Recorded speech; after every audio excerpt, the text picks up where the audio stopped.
श्री गुरुचरित्र अध्याय 7. पूर्वी इक्ष्वाकू वंशात मित्रसह नावाचा एक धर्मनिष्ठ राजा होऊन गेला. एकदा मृगयेस गेलेला असताना त्याच्या हातून चुकून एका दैत्याचा वध झाला. त्या दैत्याच्या भावानं सूर घेण्यासाठी मनुष्यरूप धारण केले. तो राजदरबारातील अधिकाऱ्याशी गोड बोलून आपले पाक कौशल्य दाखवून आचारी बनून राहू लागला.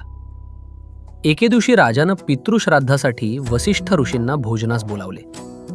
त्या कपटी आचार्यानं स्वयंपाकात नरमांस मिसळले. महाज्ञानी वसिष्ठांनी ते तत्क्षणी ओळखले आणि संतापून राजाला शाप दिला. श्राद्ध दिनी ब्राह्मणांना नरमांस खाऊ घालतोस, तू ब्रह्मराक्षस होशील. आपली काहीही चुकी नसताना आपल्याला शाप दिला म्हणून राजाने प्रतिशाप देण्यासाठी तळहातावर पाणी घेतले. राणीने गुरूंना शाप देऊ नका असे म्हणून राजाला भानावर आणले. तळहातावरील पाणी राजाने स्वतःच्या पायावर टाकले. राणी वसिष्ठांना शरण गेली. पतीसाठी उशाप मागितला.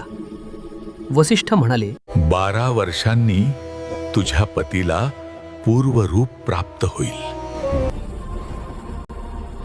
राजा ब्रह्मराक्षस झाला.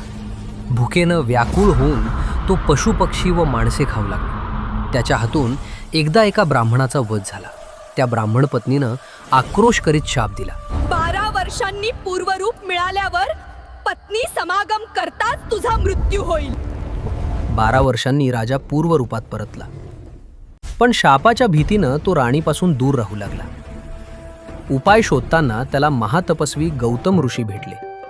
ते म्हणाले, गोकर्ण क्षेत्री जाद. तेथे केलेली शिवभक्ती सर्व पातके भस्म करते. आणि त्यांनी एक अद्भुत कथा सांगितली.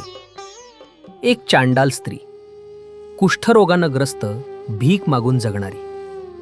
महाशिवरात्रीस ती गोकर्णास आली. नकळत उपोषण, शिवार्चन, शिवकीर्तन श्रवण व जागरण तिच्याकडून घडले.